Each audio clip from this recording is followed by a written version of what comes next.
मानने के लिए तुम्हारे हृदय में स्थान नहीं रखेगी, स्थान ही नहीं रखेगी, इतनी मलिन वृत्ति कर देगी, तभी तो दुर्गति कराती है। अगर थोड़ा भी भगवान का आश्रय है, भगवान उसे बचाते हैं, इस माया के तूफान से उसे बचा लेते हैं। हृदय में पुनः वृत्ति जांच कीजिए इस बात की कि अपने आराध्य देव की जगह कोई वस्तु, व्यक्ति, स्थान तो नहीं ले रहा है, क्योंकि इसी आश्रय से आपको भगवत प्राप्ति होगी। हम प्रार्थना करते हैं, इस बात को देख लीजिए। सब साधन एक तरफ, आश्रय एक तरफ। भगवान आश्रय को देखते हैं, वो हृदय से होता है। अगर बाहरी चूक हो रही तो मेरे प्रभु बड़े कृपा निधान है। ध्यान दीजिए, राहत ना प्रभु चित चूक किए की, करत सुरत सवार हिए की।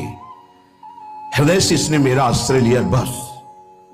प्रभु का चित्त इस बात से पक्ष में आ जाता है उस उपासक के कि इसने मेरा आश्रय लिया है।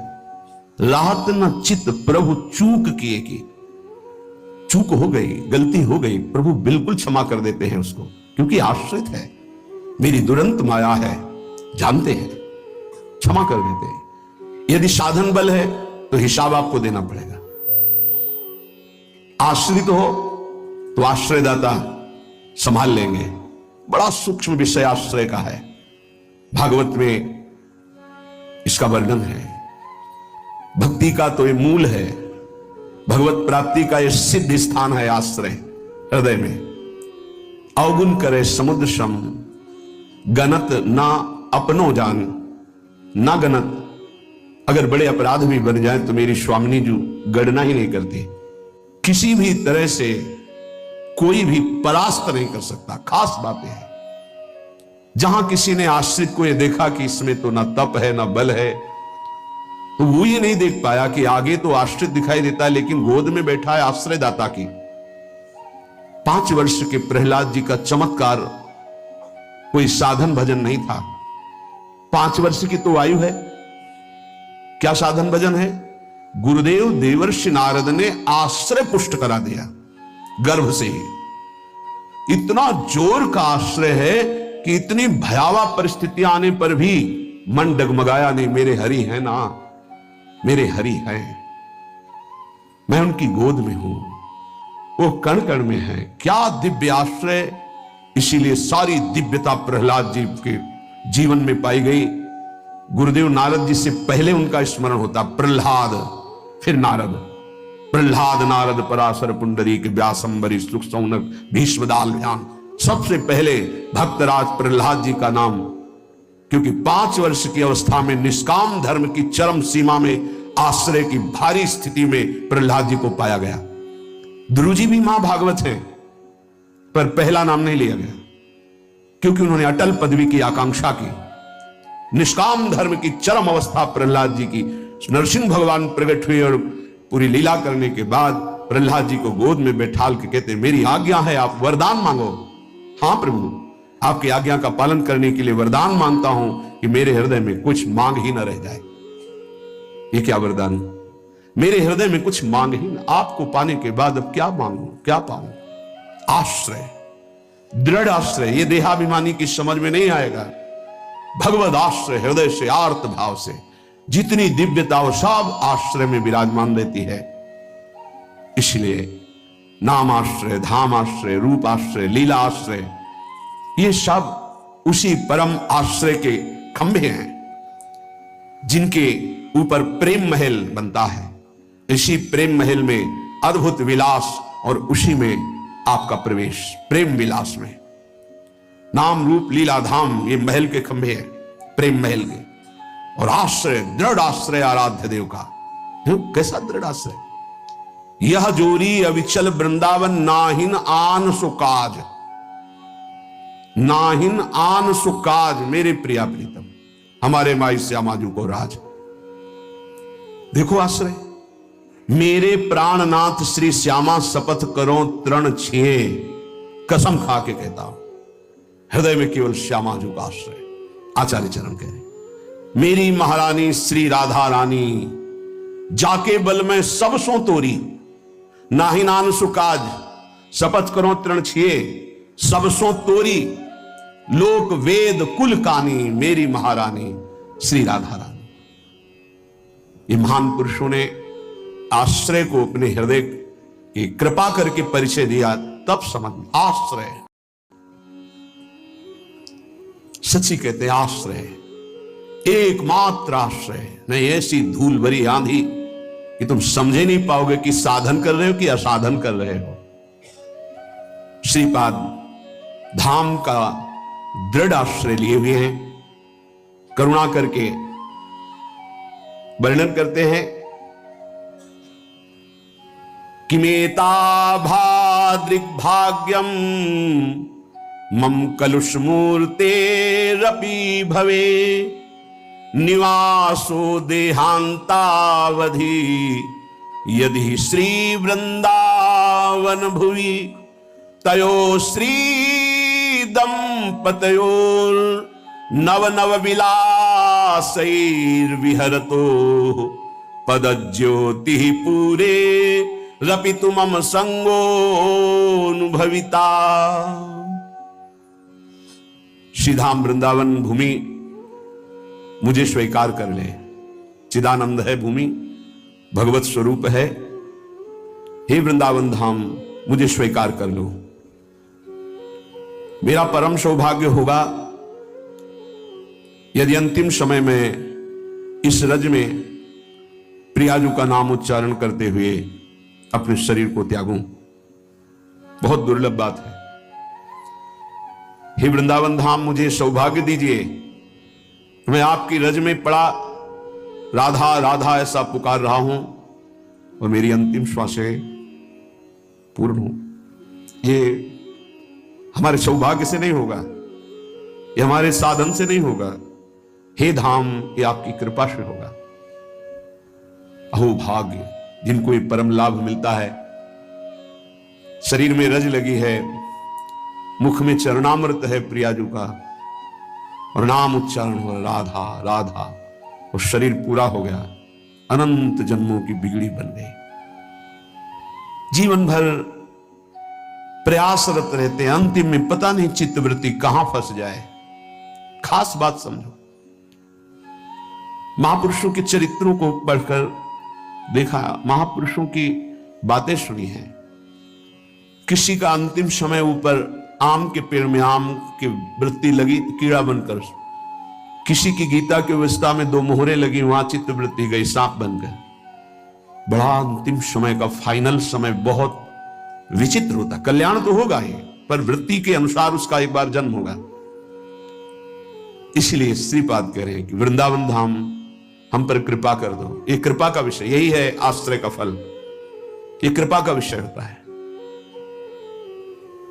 जब हमारा शरीर पूरा होने को हो, बड़ी घबराहट होती है, बड़ी व्याकुलता होती है इंद्रियों को, मन को, अंतःकरण में।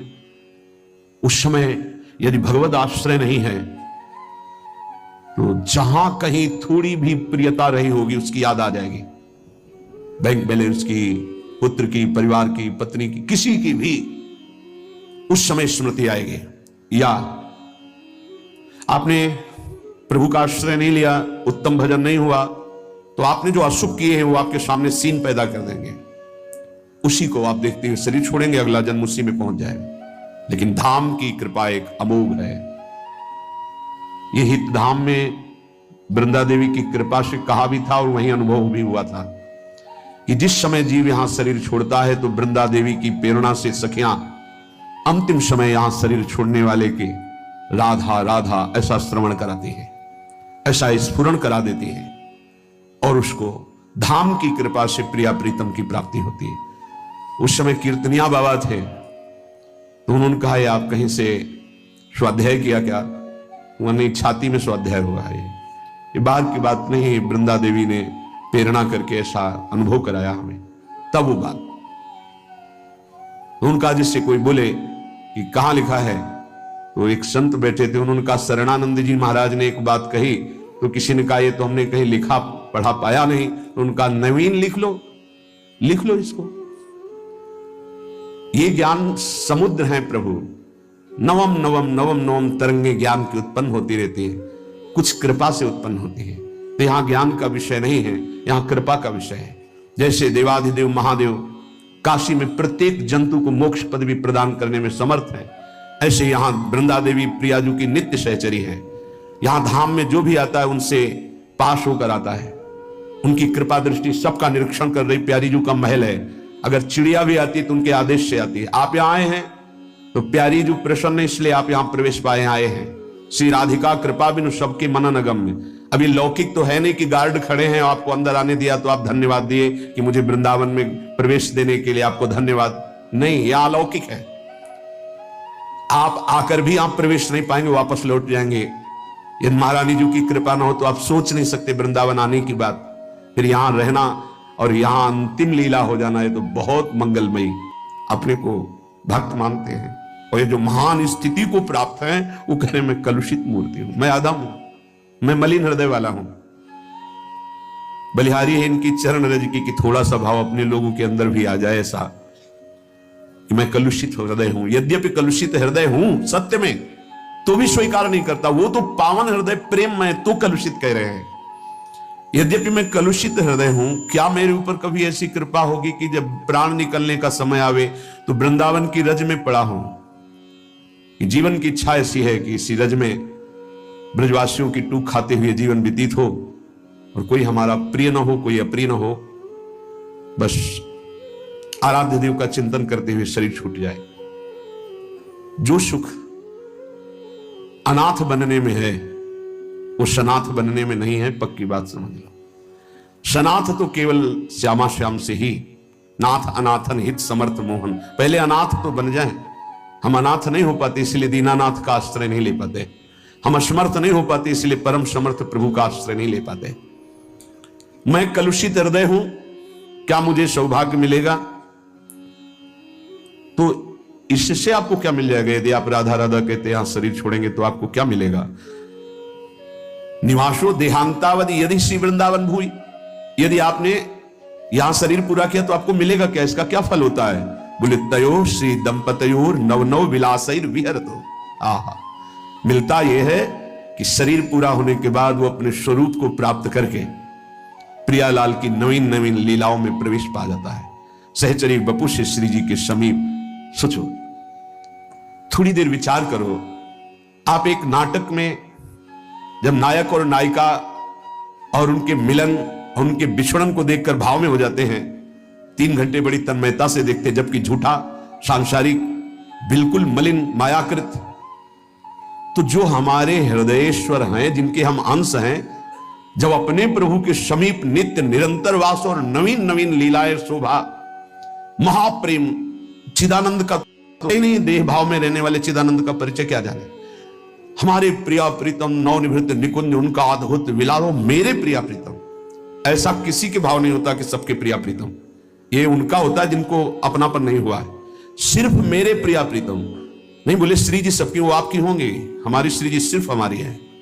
उपासक के हृदय का बात, हमारे प्रीतम सिर्फ हमारे प्रीतम है, उसमें बंटवारा नहीं होता, उसमें गुंजाइश नहीं होती, सिर्फ मेरे प्राण प्यारे। यही प्रश्न का एक बार स्वामी जी अखंडानंद जी महाराज ने पूज्य उड़िया बाबा के सामने रखा। प्रयाग में एक ऐसे ही प्रेमी भक्त से बात की तो उनका, होंगे आपके कोई श्री कृष्ण? प्रभुदत्त ब्रह्मचारी जी भी थे। उनका, मेरे श्री कृष्ण सिर्फ मेरे हैं, वो मेरे पास रहते हैं, मैं और किसी का परिचय नहीं जानता हूं मेरे। तो बाबा से कहा कि इनका क्या अंधविश्वास नहीं है? तो बाबा ने कहा कि हाँ, आप लोगों की जो बहुत बड़ी ज्ञान वृत्ति है वो इसको कैसे समझे? बलिहारी है इस महाभागवत की। बोले ये तो हम कहते हैं हर भक्त के भगवान अलग होते हैं, बाबा की वाणी में लिखा है, वो उसके दुलारे होते हैं। अब आप कहोगे ऐसा कैसे? तो तुम तर्क बुद्धि से नहीं जान सकते। जिस समय कोई भक्त भोग लगा रहा होता है तो उनके भगवान पा रहे होते हैं, अगर भाव में है तो। उसी समय कोई भक्त अपने प्रभु के साथ वन विहार कर रहा होता है ना, अलग अलग प्रभु। ये हम छवि या सिंहासन में विराजमान की बात नहीं करते, भाव देश की बात कर रहे हैं। हर उपासक को ऐसा अनुभव होता है, सिर्फ मेरे प्रिया प्रीतम। जहां विराजमान होता है सीधे उसके प्रिया प्रीतम, बीच में कुछ नहीं, केवल हमारे प्रिया प्रीतम। बहुत वो गुण विषय है, गुप्त रीति आचरण प्रगट सब जग दिए। ये दंपति श्री श्यामा श्याम की नवनवायमान लीला और उनके श्री चरण कमल की सेवा का सौभाग्य मिलता है, जिसका शरीर यहां पूरा होता है। ये बाजी जीत गए। कुछ लोग तो ऐसे जीत गए कि आए आए और खड़े खड़े दांव लगाए और जीत गए, चल दिए। हमें लगता है कि कैसे कृपालु प्रभु हैं कि जैसे यार क्या हो रहा है, बोले यहाँ जुआ खेला जा रहा है, बोले हमारे भी 10 रुपया और 1000 रुपया जेब में डाले चल दिए, ये तो आते आते बाजी मार ले गया। ऐसे कितने कि जो आए और दांव लगाया जीवन का और बाजी जीत गए, चले गए प्रियाजू के पास। अपने लोग ललचाते हैं कि कहीं ऐसा ना हो जाए, कहीं ऐसा ना हो जाए कि प्राण प्रिय लगने लगे और किसी अस्पताल में जाकर शरीर छूटे। ऐसा कभी दुर्भाग्य ना हो, ऐसा कभी दुर्भाग्य का सहयोग ना देना कभी कोई वृंदावन वासी को। नहीं भाई नहीं, भवरोग से मुक्ति का समय आया, उसको यही दवा दे दो, यही कष्ट निवारण की उपाय कर दो और यही शरीर पूरा होने दो। ये सौभाग्य बड़े बड़े महापुरुष मांगते हैं, उस सौभाग्य को कभी वंचित न करे किसी के, कभी कभी ऐसा ना करे। ये आती है कि स्थिति कोई बिरला निष्ठावान टिकता है, वो बड़ी कृपा की पीड़ा बाहर हुई, यहां करके परम पद प्राप्त कर लिया। अमोघ कृपा प्रभु की, अहेतु की कृपा प्रभु की। वो विपरीत परिस्थिति भगवान का विशुद्ध वरदान होती है। इस विषयी पुरुषों को समझ में नहीं आए। भारी प्रतिकूलता भगवान का विशुद्ध कृपा प्रसाद होता है, विशुद्ध कृपा प्रसाद, जहां सीधे केवल अपने आराध्य देव से बातचीत होती, संबंध होता, दूसरा कोई है ही नहीं। श्रीपाद कह रहे यही सौभाग्य मैं प्राप्त करना चाहता हूं। यत्र प्रविष्टः सकलोपि जंतु, क्या महिमा धाम की है। यत्र प्रविष्टः सकलोपि जंतु सर्व पदार्थोप्यबुधैर दृश्य स्वानंद सच्चिद घनतामुपैति तदेव वृंदावनमाश्रयन्तु। यहां केवल प्रविष्ट हो जाए और शरीर छूट जाए, स्वानंद सच्चिद घनतामुपैति, अक्षरशः सत्य है, वो सच्चिदानंद घनता को प्राप्त हो जाता है बिना साधन के। ये धाम का प्रताप, ये कर्तृत्वाभिमान वाले को समझ में नहीं आएगा। धाम में प्रविष्ट हो गया और अज्ञानी है वो। सर्व पदार्थोप्यबुधैर अदृश्य, अबुधई अज्ञानी, उसको ये पता नहीं कि चिदानंद धाम है, प्रियाजू का महल है, कुछ उसको पता नहीं। प्रविष्ट हुआ और उसका शरीर छूट गया तो स्वानंद सच्चिद घनतामुपैति। ये भाव क्यों कह रहे हैं? क्योंकि प्रायः होता है कि बिना परिचय के, बिना श्रद्धा के, बिना भाव के वस्तु की प्राप्ति नहीं होती। वो जानता नहीं है मैं धाम आ चुका हूं, इसकी अद्भुत महिमा है, और यहां उसका शरीर छूट जाता है तो क्या हुआ? स्वानंद सच्चिद घनतामुपैति, सच्चिदानंद घन स्वरूप को प्राप्त हो जाता है। क्यों? मेरी चूक है, ये तो मेरे आश्रित है, आश्रित की चूक, मेरी चूक। ऐसा हमारे आराध्य देव का स्वभाव है। मेरे शरणागत की चूक, मेरी चूक। जय विजय ने रोक दिया, सनकादि ने शाप दिया, प्रभु आए और कहा मेरे सेवकों के द्वारा किया हुआ अपराध मैं क्षमा चाहता हूं। मैं स्वयं मानता हूं कि मेरे द्वारा ही अपराध हुआ, क्योंकि सेवक का अपराध स्वामी का माना जाता है, मानो स्वामी ने ही अपराध किया। हृदय भर आता है प्रभु की इस आश्रयदाता वृत्ति पर। जय विजय से कहा तुम चिंता मत करो, तुम 3 बार अवतार लोगे, हम 4 बार लेंगे। भगवान ने 4 बार अवतार लिया। रावण कुंभकर्ण भगवान राम रूप से अवतरित हुए। हिरणाक्ष हिरण्यकश्यप भगवान नरसिंह वाराह रूप से प्रकट हुए। वाराह रूप से हिरणाक्ष को परमधाम, नरसिंह रूप से हिरण्यकश्यप को शिशुपाल दंतवक्र श्री कृष्णचंद्र जी के रूप में 4 अवतार लिए। तुम चिंता मत करो। भगवद आश्रय गुरु कृपा का फल है। गुरुदेव कृपालु हुई, भगवद आश्रय दृढ़ हो गया। आश्रित मगन रहता है, अगला कदम कहां पड़ेगा उसको चिंता नहीं है, क्योंकि मेरे जीवन की डोर मेरे आश्रयदाता के हाथ में है। वो जिधर लगाम से खींचेंगे उधर ही इंद्रिय और बुद्धि ये सब उधर ही लग जाएंगे। नाथ आप देख लो, मैं आपकी शरण में हूं। बड़े बड़े महाभागवतों ने इसी आश्रय के बल पर मायावी नाना प्रकार के काम क्रोधात पर विजय प्राप्त की। ये बड़े मायावी, समझ में ही नहीं आता। अगर शत्रु शत्रु के रूप में आए तो समझ में आवे, लेकिन शत्रु परम मित्र के रूप में आ जाए तो समझना बड़ा मुश्किल होता है। शत्रु यदि रिश्ते नाते के रूप में आ जाए बड़ा कठिन होता है। तो मन बुद्धि का संबंध बहुत समय से देहाभिमान में है। देहाभिमान में ही ये सब छुपे हुए विकार बैठे हैं, पता नहीं चलता, ऐसा लगता है हम निर्विकार हो गए, पर विकार छुपे हुए सूक्ष्म रूप से रहते हैं, अवसर आने पर प्रबल हो जाते हैं।